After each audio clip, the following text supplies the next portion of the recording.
ambitious squad, it's Bruce here, your favorite fitness YouTuber. Anyway, today we're going to be talking about gym versus home workouts. This is actually going to be a part of the fitness workout series. I know I kind of took a break from it for a little because I wanted to try some other series just to kind of experiment a bit. I'm definitely starting back with the informative videos, and I'm going to be doing some tutorials and stuff like that, so I hope you guys stay tuned for that. Anyway, today we're going to be talking about gym versus home workouts and a few pros and cons that go with these. Okay, first up is price. Generally, when we talk about price, when it comes down to whether you want to work out at home or the gym, we generally want something that works within our budget. Now, realistically speaking, I can just literally just make this easy for most of you. Working out from home is much cheaper than going to an actual gym, especially if you can find that money for that initial investment to purchase equipment to work out from home.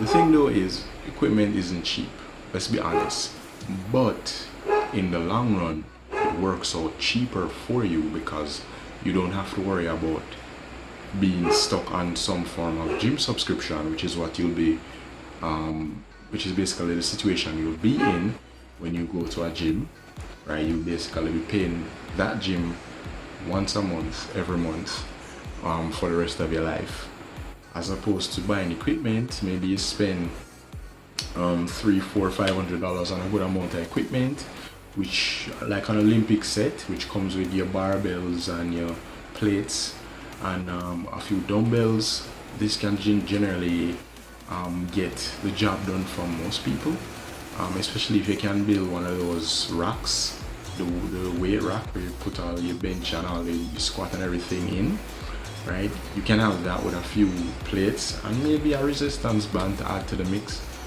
In my general opinion, you can get a lot done. It's not cheap, as I said, but in the long run it works out cheaper. Now, in the short term, gyms work out cheaper because, especially if you are going to a reasonably priced gym, so in US dollars, for my gym, or in US dollars it would be maybe $20, $30, and that gym has everything that I need to work out. Sometimes when you pay more money, you're paying for more of the status quo and maybe some AC or something like that.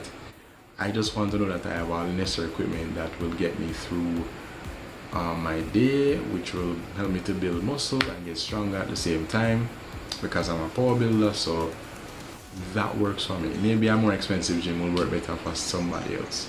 I'm just giving you something based on my experience, but in the long term, the home workout will be much cheaper. Next is convenience. As far as convenience is concerned, we generally, and I'm going back again to this, home is obviously more convenient than gym, but this, as I said, will boil down to individual perspective. What I mean by that is, if you go to school and maybe you live on campus, you find it more convenient to just go to a gym that's probably nearby your classes. And then you also have to factor in that, I'm referring here to beginners, once you reach home, it's inconvenient for you to go and take up weights because you're tired and you just want to relax, go to bed, whatever it is. So most beginners aren't going to be feeling inclined to take up weights once they reach home. So, and this also applies to people who work, right? Once you're on the road and you're still conducting some form of business, it's convenient for you to just go to a gym that's near to where you work right after you leave, or lunchtime or whenever, and just get that out of the way. Once you reach home, you relax. And I'd say for more advanced lifters, a home workout is more convenient.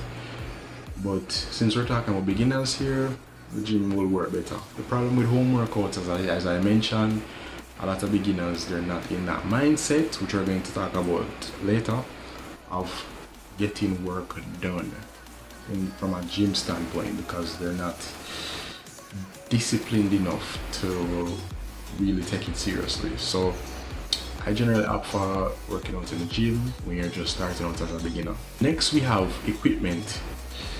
Now this one is a little tricky but simple at the same time. And by equipment I mean the availability of equipment in the space that you're going to be working out in.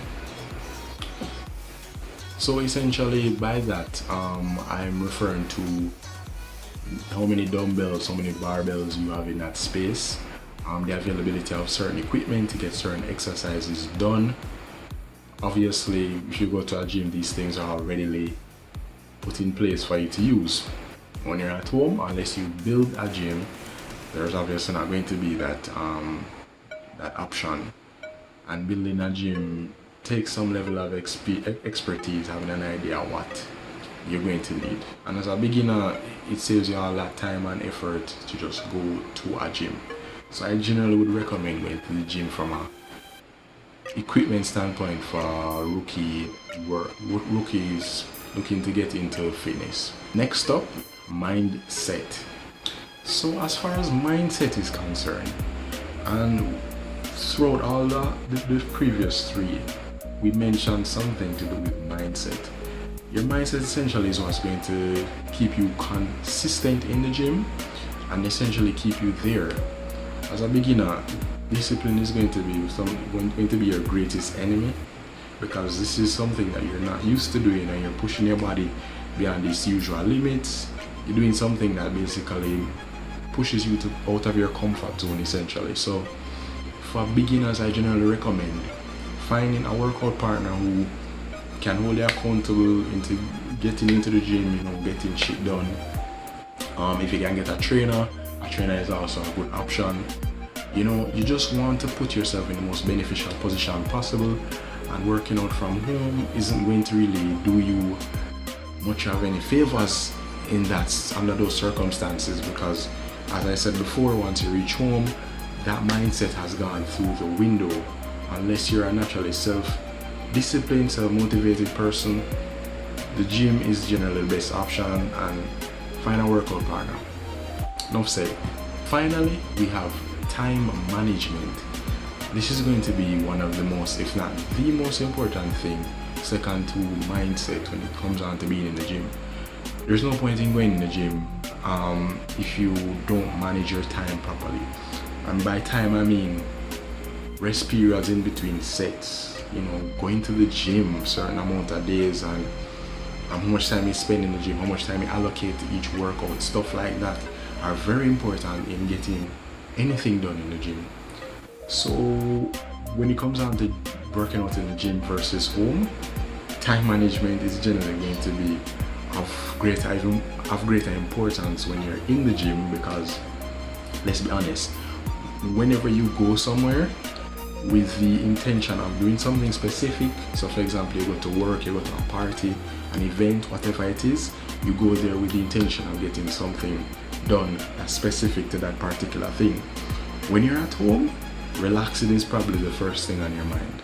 Nobody really likes to come home and work out and work or anything for that matter, right? So for beginners, I generally opt for going to the gym, because you're going to hold yourself more accountable to managing your time, right? Especially since you've put finances into this whole thing, you're generally going to manage your time better under those circumstances, right? And let's say all of this boils down to individual perspective. Not everybody is going to operate that way. My thing is to give you a more generalized idea of things to expect when going into the gym, right? Anyway, that's it for today's video. I hope you guys enjoyed that. Please leave a comment and let me know what you guys thought about what I spoke about in this video. If there's anything I possibly left out, right? There are many ideas, I'm sure, that revolve around this topic. I just didn't want this video to be too long, so you guys continue the conversation down in the comment section, right? Y'all leave a like on the video. Please continue to share my videos, and press that subscribe button, peeps. Press that button. The ambitious family is getting bigger and bigger every single month, right? We're hitting that 1K before summer, peeps, so keep it up. Anyway, y'all know the daily saying, keep being ambitious. Peace. You guys are probably like looking on this wall like, whoa, like there are more pictures on it. Well, I know some of you are going to probably ask what these represent. Obviously these are things that I like, but love actually, but I'm just going to name them out because I know somebody in the comment section is going to be asking. So this right here, this is my cat picture. I really love this picture. I put up like a wallpaper and stuff like that, and I just happened to fall in love with it, and yeah, because I love cats. So yeah, anyway, this second one up here, this is a skeleton. I love skeletons. No, I'm not a fan of death or anything of that nature. I just love the whole concept that skeletons carry, and I love Grim Reapers. I just find them so cool. This one up here, true Tomb Raider fans will know what this picture is or who that is. That's Lara Croft, my video game wife. This one here, this is, sure y'all know, Zeus, my favorite Greek deity. Y'all know the big green guy, Hulk, one of my favorite superheroes. This over here, I'm sure you guys can see it, tiger, favorite animal. Thor, comic book version, movie version, my favorite superhero. And Norse god.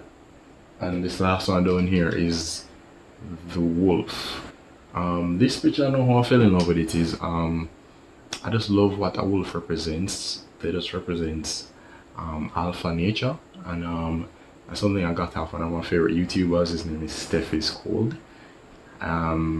He's the one who brought about that whole brought me to the concept of the whole alpha male thing in wolves, you know. So yeah, I'm hooked on this picture. Anyway, peace guys.